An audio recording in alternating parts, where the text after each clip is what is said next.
what I would like to talk about is not quite society as such. It's about types of political regimes that I'm going to talk about.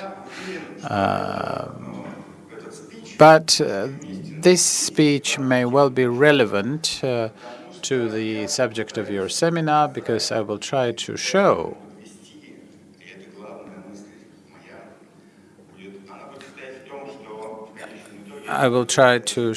that everything, after all, depends on people, on a society, on how people perceive themselves, where are their limits, what are the limitations, when do they think, the people think that they can or are entitled or must raise their voice. But in addition, I will try to look at this topic from a different angle, and I suddenly saw the potential of this subject, the non-democratic transits in a post-Soviet space. You may know that President of Kazakhstan, Mr. Nazarbayev, at the age of 79, stepped down from presidency and pretty much named his successor, while Mr. Nazarbayev will continue to be Yelbasi, which is the guardian of Kazakhstan and the chairman of the Supreme Council, the Security Council. Now, Mr. Tokayev was then advanced as a candidate for presidency, and there is hardly any doubt that Mr. Tokayev will be elected president in the elections in June. And when he becomes president, I'm pretty sure that he will get a very high percentage of votes. This is an example of non-democratic transit or transfer of power in democracies. As we know, we believe that during the elections, some people win the votes and ascend to power, and some lose. In non-democracies, as we know, those in power have a vested interest in continuing being in power, and so they have a set of instruments and materials to provide for this succession. I will be talking about the post-Soviet countries and trying to show how this occurs. This effort to continue staying in power is the mechanism and the institutions which are specifically important for these regimes. So this became a very fertile field for, and out of post-Soviet space, I pretty much subtract, I remove from this list the Baltic states. So what we're talking about, because they're a different story. So we're talking about pretty much 12 countries, post-Soviet countries, which are more or less alike. These are the former 12 Soviet republics. In the middle column, you can see the actual victories in presidential elections starting from 1991. And I'm summing up these percentage, trying to see what is the average. We can see here countries which have very talented leaders that the population like very much, and that they get up to 97% of votes, because these are very talented leaders. There are less talented leaders who get about 70%, and there are the giftless where they get about 52 to 53%. These are the worst. So this kind of distribution of talent in the world is excellent because and holds true. Let us say in Africa we have an enormous number of very talented presidents.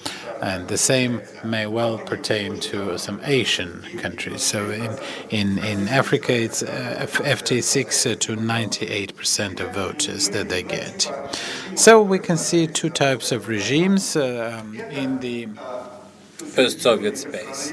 These are the consolidated personalistic regimes, pretty much the authoritarian regimes, with 90%. And these are 7 countries: Kazakhstan, Turkmenistan, Uzbekistan, Azerbaijan in Transcaucasia, and Tajikistan and Belarus. Also here, we can see Russia as very much aspiring for this top part of the list. Well, in Russia, the presidents have not always been as gifted to get such exorbitant numbers of support, but the talent has risen significantly in this new and young century. Then we have 5 countries, or 6 countries: Armenia, Kyrgyzstan, Georgia, Moldova, and the Ukraine, which are different. And we can see by the type of their voting that they're different. These countries are what I call competitive oligarchies, and I will try to explain why. So the difference in distribution is also reflected in the following pretty much law. You can see that presidents who have changed, there are about 15 years per each president. And in the second group, we can see between 6 years. Around 6 years. So you can see the difference in talent. So how are these two types of regimes constructed? The second type of regime is also not a democracy. But we can see here that there is competition in the elections, and so the winners don't get as much because there are competitors and the elites are distributing the resources, investing into and having this kind of rivalry. American social scientist Heil says that there is paternalistic type of regime very common in the post-Soviet state. This patron-based regime means presupposes clientele and patron-client relations according to pretty much the Roman pattern of old. And a patron has some clientele, and you can see this in all countries, but in some countries these pyramids go into a single pyramid, like a cone.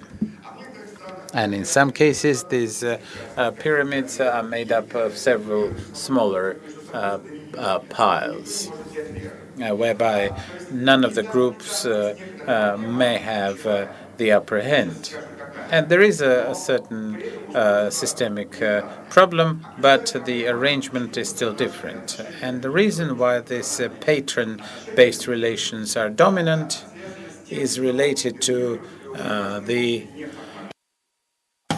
informal institutions, and the formal institutions are not as important. In essence, you can see this in the different body politics described as the rule of law. If the law is supreme, then it's not possible. if the law is relatively easy to trespass, then one would have this informal relations and informal institutions superseding in importance the formal institutions and procedures. And we can see on the example of many countries where the oligarchies may be part of the executive. Let's say in Russia in 1999, there was an oligarchy of Lushkov, which was made part of the executive branch. However, this problem exists in all of the regimes, but they're built differently. In some cases, there are several pyramids, and in others, there is an attempt to mobilize, to rally the support of the population. And so we, of course, know a country where a president changes pretty much every 5 years. I'm talking about the Ukraine. So this is a little bit of a forward. Clearly, both types of regimes, or regimes of both types, are very much concentrated on the thought of how to transfer power. But it is clear why such a personalistic regime is specifically interested in keeping and clinging to the authority, to the power, because once it is lost, this group pretty much loses everything. That very thought precludes many people from stepping down from government. When these countries were established, these pre-Soviet, the former Soviet republics became presidential republics. And with the exception of Belarus, which only became a presidential republic later. And originally it was a two-term presidential republics. However, in most of these most of these countries, these limitations were removed. But the interesting thing is that in these competitive oligarchies, the system is also very acute, because when there is no system based on the rule of law, and when you get some levers to make people profit by their office, it's the effect of Cinderella. While you're in power, it's all fine. Once you're out, then your carriage becomes a pumpkin, and you literally are no longer in any way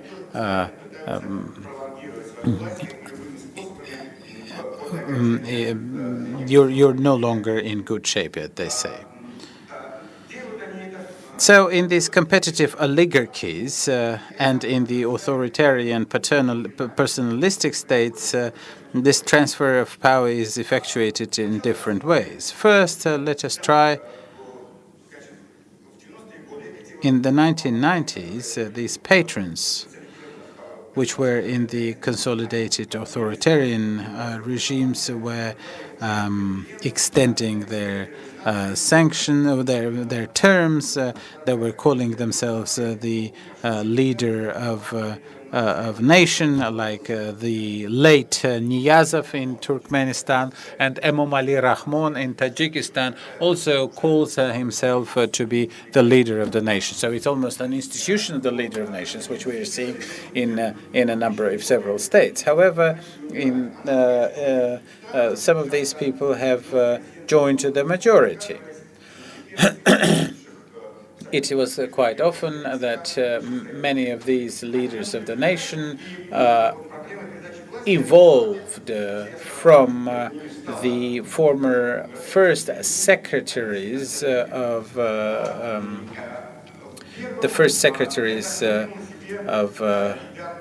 the Communist Party. Probably the first person to have to understand this problem was Gaidar Aliyev, who had been the first secretary of the Azerbaijan Communist Party Central Committee. Then there was this period of civil strife and populist leaders. Then Mr. Aliyev returned to Azerbaijan and became a leader.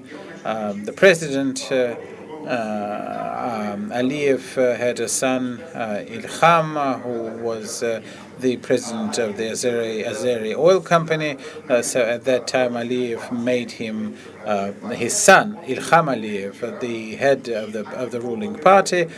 He becomes the prime minister, and 3 weeks before the elections, Gaidar Aliyev removed his candidacy, and Ilham Aliyev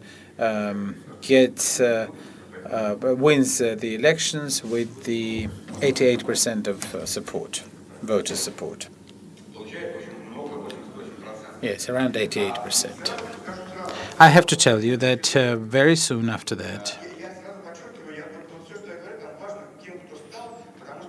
and this is important because it shows how the mechanisms repeat themselves, how these so 79 and 5%. I'm sorry. So Ilham Aliyev became president in 2004. Since then, he was industrious enough to conduct a referendum about abolishing the two-term rule, and then he introduces the post of vice president.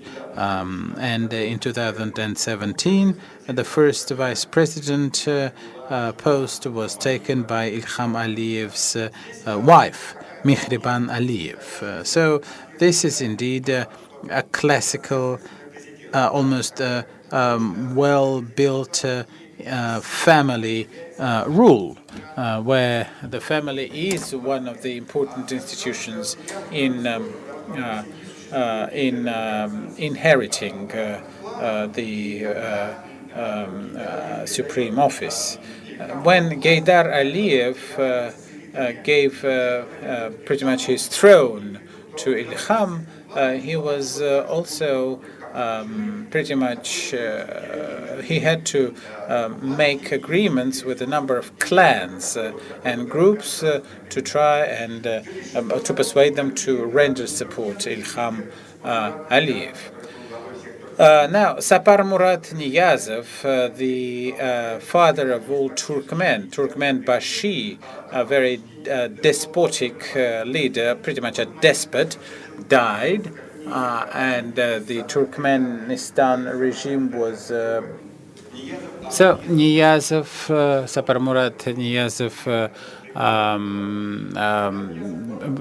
he didn't even have a prime minister. He was controlling every bit. On the day when he died, the office was given to the chairman of the Senate. But on the same day, the chairman of the Senate was arrested. And then the National Security Council meeting. At that meeting, a vice president, Berdimu Muhamedov, for whatever reason, was made the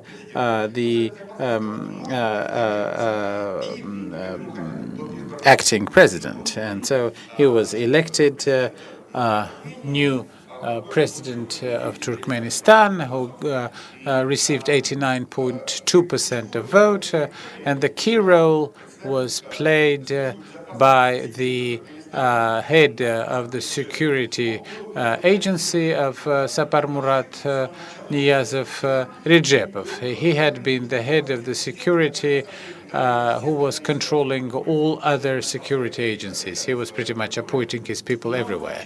But in some time, He was the head of the Security Council, which called Berdimuhamedov to power, but very soon we saw that the cult of Turkmenbashi was changed, was replaced with the cult of Berdimuhamedov.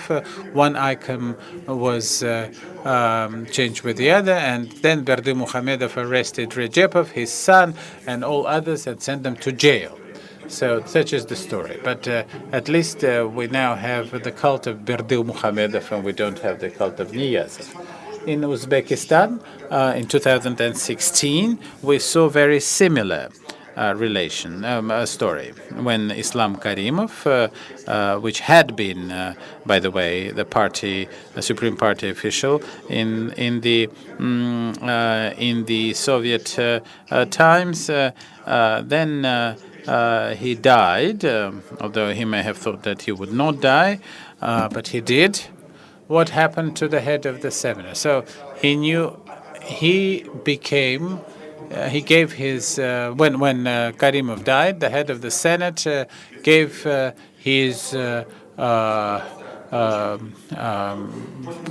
responsibility to the other men.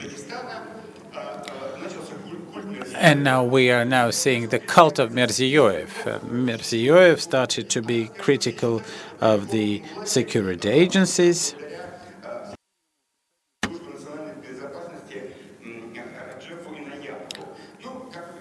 And as you know, in Uzbekistan, everything was a bit not as terribly strict, and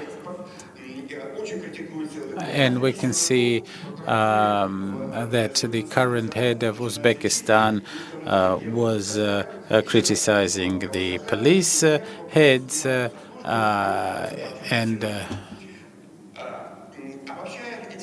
but these cases, so we're talking about 4 cases for the moment.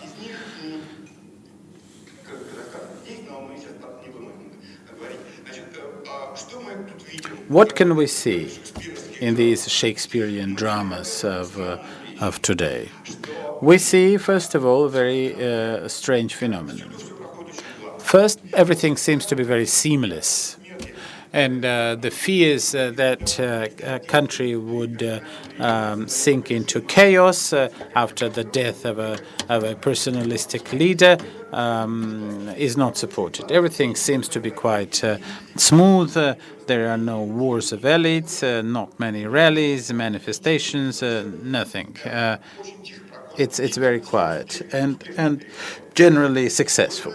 On the other hand, if you look at these not with the eyes of those who had become presidents, but through the lens of the former ministers, then this transfer of power is by far not as successful. Because what we are seeing here is many of these become outlawed. On the other hand, the word itself, personalistic, because what we're seeing, nothing seems to change.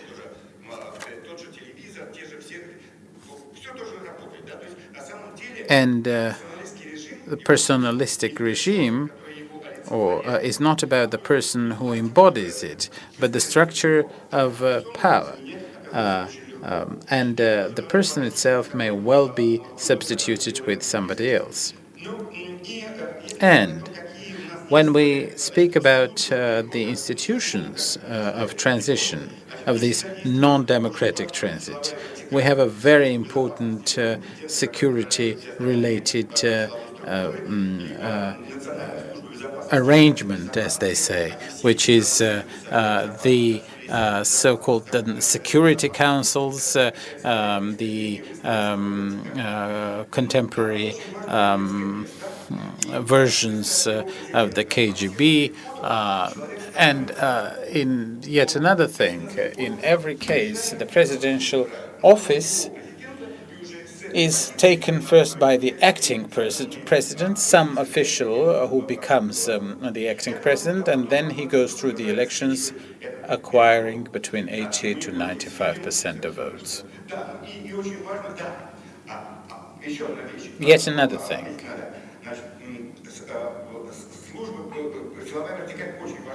The law enforcing or the security bodies are very important, but the thing is that they can't legitimize themselves, so to speak. But legitimizing through the elections does have some importance because they allow people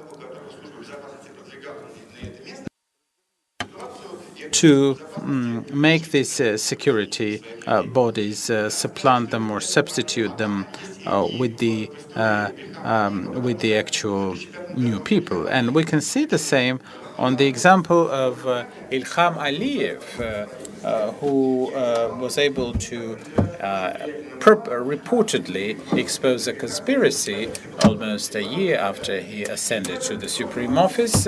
And at that time, when he beheaded this conspiracy, he became a full leader because he was able to show that he's not only the guarantor of distribution of resources and power, but also can master the so-called Silovik bloc, or the bloc of security agencies. And at that time, there is this dilemma of the successor. There has to be a moment of, as they say, baring the teeth.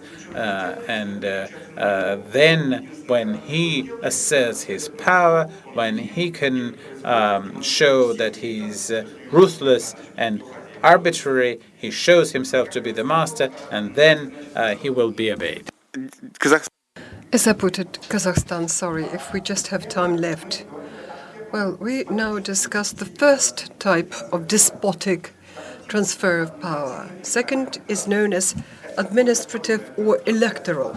This is a much more sophisticated entity. We understand it after the operation or scenario of successor. Remember Putin elected after Yeltsin, where Yeltsin actually appointed him as his successor. The point is that the now ex-president, but this scenario immediately, a very important thing we have to point out, this scenario is required exactly in the countries where for some reason you cannot abolish second-term rule. If the power is distributed along such lines that you still cannot cancel this limitation of 2 terms and continue to elect somebody president until he passes away, then the question is how to extend your staying power. Then a much more sophisticated system comes into place. Successor, when president becomes an ex-president, but somebody takes over. So I may remind you of the picture when we showed the distribution of votes in Russia. As I told you, there are 2 types of regimes in post-Soviet space and consolidated, personalized authoritarianism and oligarchs. Russia and Kyrgyzia, these are 2 difficult cases because these are the 2 countries that were moving in different direction. Kyrgyzia was shaped under Askar Akayev as a personalized, consolidated authoritarian regime. But after the revolution of 2005, it is now in a group of competitive countries. It does not at all mean that they have democracies there. No, it means that things happen, they have revolutions going on, people go out in the street. So Russia, quite the opposite, was moving in the opposite direction. If we look at this picture, we see before 1990s, 2000, Russia looked very much like competitive oligarchs. We remember this picture several times. But in 2000, 2005, it moved towards this consolidated authoritarianisms. And at the most recent election, there's 77%. Then, so you need to get like 88, but those who used to have 77% would now get 88%. So Russia was moving from this sort of competitive oligarchy and authoritarianism. And the first well-known operation success when Boris Yeltsin left power, left government, and Vladimir Putin would be elected.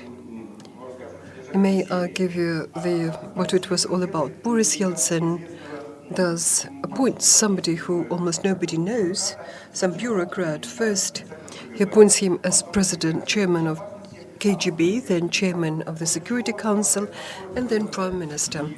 After which election takes place, and the special party that was convoked becomes the largest, after the communists, biggest faction in parliament. After that, Russia is in a very difficult situation after attacks of terror groups in Moscow, and then it starts Second Chechen War.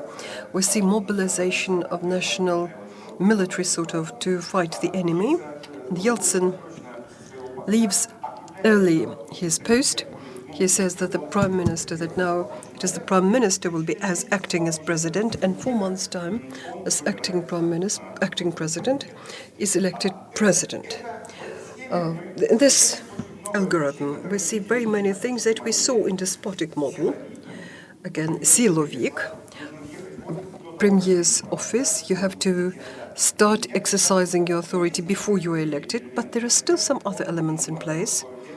So this is something, it is not a dominating party, but he gets 52% in the first tour, but this is a lot.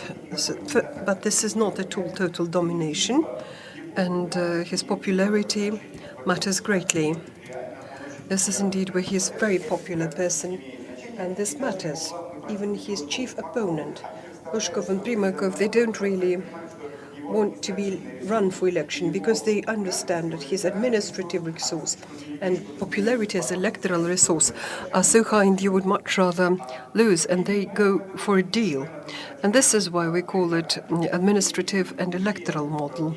It has two formal and informal institutions. They all play a role. The first model, where the informal institutions mattered, but whereas here, both matter, and this is very important. And this becomes clear in 2004, where President Kuchma decides he would also hold successor sort of operation. Situation is very much in many ways like Russia. The thing is that the executive government power is not consolidated, very much like it wasn't in Moscow, in Russia. 1990s, several groups in power that fight for power. You remember when Yushchenko, the situation, he didn't have opportunity to arrange this military mobilization. He doesn't have the charisma. I mean, I certainly meant Yanukovych. And his administrative resource is not that big because his power is like shared with other groups. He just shows that Orange Revolution takes place, and we see this balance of formal and informal institutions and procedures, how it works in this model. Two more transfers of powers, you know. You remember in 2008, Putin says that Medvedev will succeed him, who was then vice premier, and he will be prime minister under President Medvedev, and he will be in charge of the ruling party. Sorry, we have simultaneous translation. Am I speaking so fast? I'm sorry, I got so carried away that we forgot about this. Yes, indeed. My apologies, yes. Thank you. Yes, it's indeed very, very exciting. And it does carry you away. Yes, Putin said he would be premier, and because he was leader of the ruling power now enjoyed the majority. And what else was there? Forgot my thought, sorry. So this also means administrative and electoral succession, but it is in a different way. Here I identify two major ways, competitive and non-competitive. In 2008, we had non-competitive, even back in 2000. We still might think that we could be, well, in inverted commas, competitive. There were still chances that he might lose, but it's hard to say that it was really, first of all, administrative mechanisms losing. But in 2000, it was mostly administrative mechanisms that came into play. It first had to do with huge amount of vote rigging at elections by Medvedin. So vote count was just up to 20% of all votes were rigged, and indeed there was no competition to speak of. So this successor operation. But this election was not competitive at all. In Ukraine, surely they have a competitive model where they try to promote their candidates, but this distribution of resources in society, in the executive and the activity of the electors is such that it doesn't give you much of an advantage. And thus you can ensure succession. But in 2008, that was immediate, like almost appointment. Well, in 2012, they swapped positions, and this is we see protests happening in Russia, the largest protest in the last 20 years. This is where Russia saw it. That had to do with vote rigging at parliamentary election and the reluctance of elites and part of the population to see Putin as president again. And the most recent case, the successful model, it is Kyrgyzia. Well, there are two mechanisms that merged there. So if you look at the model, successor model, and what came out of it, we'll see whether this model works. Well, we see two unsuccessful cases in Kyrgyzia. We don't want to discuss it. Failure by Kuchma, lack of success in Kuchma, but if we record, its success is so much less because there is a patron that seems to be promoting his successor, interested in successor taking over his course and continuing his course, and preserving the distribution of power and resources among his clientele. Well, Putin did not quite keep the course that Boris Yeltsin had, and many figures that were authoritative in the executive and oligarchs lost their clout, lost their capitals, had to emigrate. In terms of, so to say, optimal succession, this is not quite a successful case. Moreover, the case of, there's one more thing I said about Kachiryan, about Armenia in 2008. We should say that in 2008, both Russia and Armenia starts successor operation, but both Russia and Armenia, that was culmination of what was in the fat years of the very rapid economic growth in both countries. Both in Armenia and in Russia, the citizens were happy how things stand. They were not to change things and to very much trust the government and the regime in place. Hence we see this certain difference. But what happens in Armenia?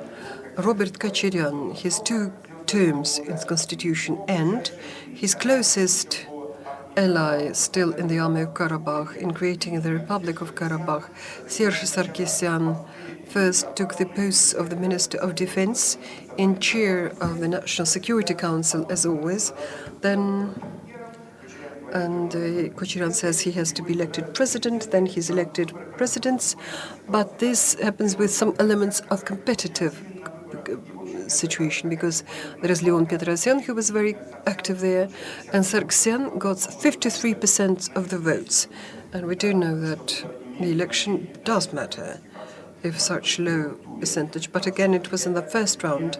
But it's still not quite the figures that we were referring to above. This is yet another case. Poor or failure is case of Kuchma. We do know in case of Putin, in some ways, this could be not much of a success for Yeltsin, if you look from his perspective. It's not a very successful year because and the distribution of power and property among the elites was really much changed. It was not quite a successful case. It is for Putin, who back in 2012 comes back to president's post, because it has to do with public rights. And, you know, these protests, mass protests, there was something that Armenia saw in 2008, and it was really suppressed by force, but violently suppressed, but we see mass rioting. Ukraine, Russia, and Armenia. It's not a very smooth. It does not guarantee smooth succession. It doesn't guarantee you will stay in government and power, because the threat of rioting is still high, because people might not recognize the results. So this balance of formal and informal institutions, whether people matter, whether they can somehow fit into this situation and change it, elites also weighing it in, how probable it is that elites would interfere in this. And this strong balance of power tells us the cases where the country is in terms of this potential events and the model, how it works, and what predetermines its success or lack of. Third model, attempts to do institutional transit. It is the third way to stay in government.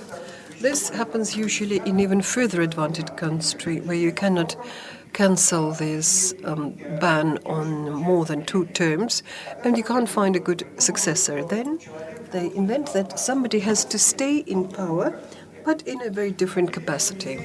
First, this idea was put forward by Leonid Kuchma back in 2003, when he introduced a bill which turned Ukraine into parliamentary and presidential republic. The rights of the premier were really expanded. He would be appointed by the ruling party, and in point of fact, the premier becomes a far more significant figure to consolidate the executive coalition than the president, or at the very least equal in clout. Everybody thought that Kuchma is sort of this way guaranteeing the 3rd term. He just missed 6 votes to adopt this law. Kuchma refused it, stopped considering it, and instead switched to the scenario of a successor. He saw Yanukovych, a promising figure. He appointed him prime minister. We know it's a must in such figures. And it was announced to be a successor. And this is where he lost. So he abandoned attempts because it was never implemented. For the second time, institutional transit. Well, right now,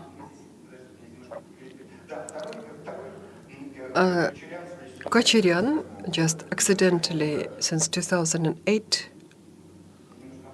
Sorry, I mixed things up here. No, sorry. My apologies. This is administrative and electoral here, and this is, we have Armenia by chance. We have to delete it. And the second attempt was made in 2010 when Saakashvili started. In 2010, Saakashvili started to write reforms, constitutional reforms for Georgia, which made Georgia a parliamentary and presidential republic.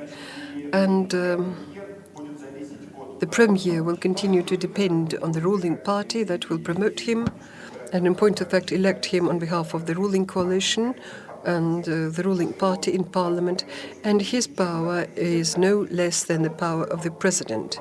The very fact that they switched to presidential republic, this looks like a move towards democracy. You know that the European democracy standards is about parliamentary republic, and they're quite convinced that this is the right way to go, and this is exactly something that gives you maximum guarantees of guarantee democracy and open society. But everybody thought that Saakashvili does it to serve his own ends, because his second presidential term was supposed to expire in 2012, and when he came to power, he did a constitutional reform that would strengthen presidential power. When now you run out of office, or out of time to be in office, they suspected that he was really trying to do something to be quite hypocritical, and this was one of the factors, certainly not the only factor, but at least, as we know, Saakashvili back in 2012 lost the election and fled the country.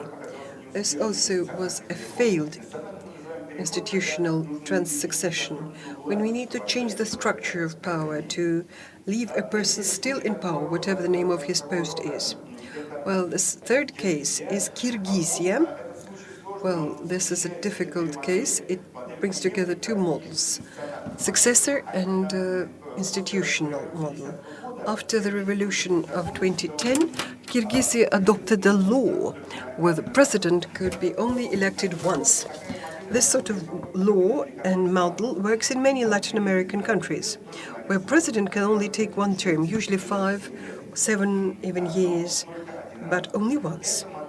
This model, as it's known from the Latin American countries' experience quite, promotes the institute of the ruling party, because the members of the ruling coalition, to keep in place some powers, they have in someday come together and keep promoting and new presidents.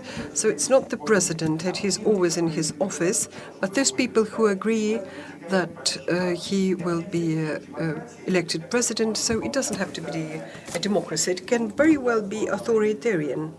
Well, it's hard to even identify this form. It's somewhat different. And this is when the institute of the ruling party develops alongside this rule. Well, this rule was adopted in the constitution of Kyrgyzia. And the next president was elected in 2012. He knew that in 2017 he would have to leave. And 2 years before the election, what did he do? He appoints somebody from his administration as prime minister for sure, and concurrently he makes sure that amendments are adopted where the power of prime minister is expanded, whereas presidential powers are curtailed. At this very time, he controls the parliamentary coalition, which is the largest in parliament, which controls the parliament, and he hopes that this control through the political party will enable him to control the next prime minister, who will have he creates two successors. First, he refers them, he selects them for presidency, and secondly, he controls the prime minister who's supposed to come to balance the power of the prime minister. It doesn't really work. It doesn't really work. It's interesting why it didn't work. Let me please find it here, because I don't remember some details. And Jindbayev, the new president, pretty soon just starts showing differences with Atanbayev and even starts criminal prosecution against his comrades in arms. And when Atanbayev tries to influence him, it turns out that the number of the deputies in the ruling party are happy to change loyalties, because the president, a new president, they're not so happy about Atanbayev as Jindbayeva. So both structures don't work, both mechanisms. Atanbayev says that he is now a member of the opposition. There's a conflict between them. So what do we see here? That actually in all institutional transitions, we see a rising role of political parties. So we further see what is very important. We see that none of these transitions ever worked. They all non-democratic transit never worked fully, met the purposes that its authors wanted it to. They don't get it because the loyalty of deputies of the ruling party doesn't have to do with those who is the leader of the party, but those who are sitting in the prime minister's chair. And they are willing to become loyal to them, and thus the mechanism of parties, Atanbayev thought it had like an autonomous mechanism of rule, but it turned out that in part it had to report to the executive coalition, and those who are in the chair of prime minister, there was nothing they could do about this. So next year they would hold elections, and they will find out if some of them would lose control over the ruling coalition, or they will find it all out. And the last case of institutional transit, this is what you know in Armenia, with Sarkisyan. Remember, in 2000 he was appointed successor. 2018 his second term ends. He can't extend it, and Armenia has quite a developed pluralistic democracy in this sense. Although, given that in this Sarkisyan, this duet, in terms of they seem to be evolving towards authoritarianism and moving away from democracy. Because when the same team, in this case of successful succession, if it stays in government over 20 years, it certainly grabs all around it. It grabs all power. And one of the fundamental conclusions from this story is that time is power. The more time the person is in office, the more power he concentrates around him. The more monolith this sort of power becomes, and the more it is related to his personal clout. And so time is power. Every year this is rising, and this monster has been moving even further. Back in 2018, his second term expires, cannot extend, and then they see a strong Republican Party in Armenia that for 20 years has been related to these presidents. It has very powerful clout in the parliament.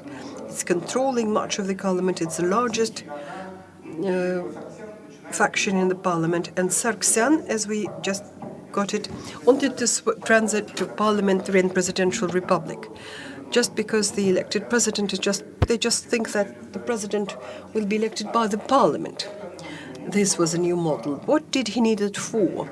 To retain control of the executive government, executive coalition. If he first promises the Armenia will not see him as premier, because everyone suspects, very much like Saakashvili, that he would grab power as but then he decides, okay, I'll go for the prime minister's post, which provokes a revolution, and this really throws down Sargsyan. Again, any attempts to do institutional transit of power fail. Fail here too, and in conclusion, because we still need some time for Q&A, I'd like to wrap up by sharing these conclusions that are somewhere everywhere around my story, which discuss the institutes and the mechanisms that ensure success or failure of transit of power. We everywhere see this struggle against the role and clout of formal and informal institutions. In despotic, informal institutions matter most, but informal, then they merge with informal personality cult. They will play a role because with their help, for example, you can abolish all previously agreed arrangements and you can rearrange matters very fast. In despotic transits, the most important thing, oh yes, I quite forgot one of the most important institutes of despotic transit, they are siloviki, law enforcement. That is usually, as the center is the National Security Service or Presidential Service, Security Service, and all others, including the court and prosecutor's office, they all are subordinated. For example, in the security office, it has, for example, the chair of the Supreme Court and the prosecutor general, and this is where he sits, but he just is sitting there, whereas all the decisions are taken by the law enforcement people. Another institution that I missed, and they should be here in large, this is the family. The family plays a huge role, not only in case of Azerbaijan, but also in, for example, when Mirziyoyev, who in Uzbekistan replaced Karimov, the first thing he did when he becomes president, elected president, he appoints as the person who is in chief of Presidential Security Service, it is his son-in-law. And then he becomes boss of presidential administration. The family played a certain role in transit of power, of administrative electoral transit in Russia. The family is an important both institute and resource. It shows how high, when you have informal institutions dominating, how high is the price of trust when indeed you've got to ensure people whom you really trust, when you have maximum trust, and that is your family. Things are not that smooth. There may be conflicts within the family when siloviki are more important than the family. In Uzbekistan, under Karimov and under Turkmenistan, law enforcement sort of pushed the family away from power. And in Kazakhstan, we may say, so in this sense, the quality of the institution's family is certainly most important. Formal procedures and personality cult. Well, in administrative or non-democratic transits, the level of consolidation of the executive government plays a paramount importance. If it's split, then may not enjoy so much clout as Yanukovych in 2014. If it is consolidated like Putin had in 2008, then it plays a huge role, and the electoral resource plays less. Level control over media, I don't really want to discuss it. But law enforcement is important. Siloviki is important everywhere. And in competitive oligarchies as well as in consolidated authoritarianism, electoral potential of the successor, because it may seriously affect the plans. In this model, it does matter. And in different options, it may play a bigger or greater or lesser role. But this is something that manifests itself, and if it's not that big, you see a change in focus, and then man turns out to be, in terms of electorally, having a much greater potential than they thought, or a smaller potential, then your scenario will be deformed. And economic and social situation in the country certainly does play a role here, as we mentioned in several cases, for example, in case of Russia and Armenia in 2008. Institutional transits so far have been failing, none of them ever worked. This is a combination of several factors that come into play.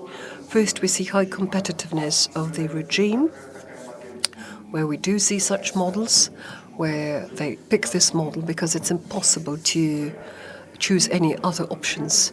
Well, competitiveness and high mobilization of the citizens. Citizens are always ready to have their say. They show up, and it's difficult to do something without their involvement, and high relevance of procedures and weakness of ruling parties. In this country, in point of fact, the competitive oligarchs, they find themselves in a very difficult position to do this party, that manageable party, so very much like the model of rule of like managing the Crimea through the party. It doesn't work.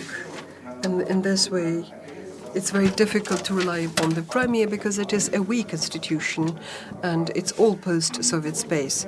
So this is the picture in these non-democratic transits that have to do with all attempts to handle the same problem. First of all, this law the way you apply law is very arbitrary, and you cannot abandon the office because then. And such is the desperate attempt of every one of these regimes to stay in power, to circumvent the procedures, to circumvent the constitution, or else to alter the constitution, not to allow one's carriage to become a pumpkin.